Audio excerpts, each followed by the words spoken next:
Have you listened to some people's testimony before? And when you finish, you feel like, I need to talk to that brother. There's something he's not talking about. Have you been there before?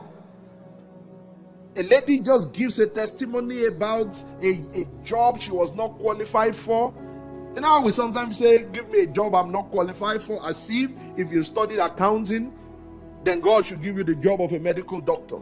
That job, Kinikon, it was totally different from Kinikon, and it just came. Sometimes I feel like, please tell that sister to see me in the office after the service. Say, sister, talk true.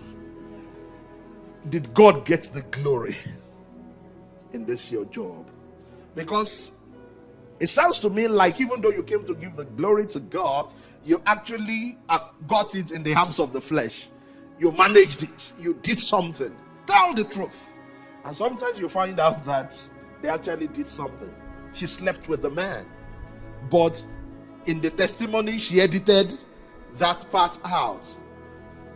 Let me tell your neighbor, it matters how you got it. Yeah.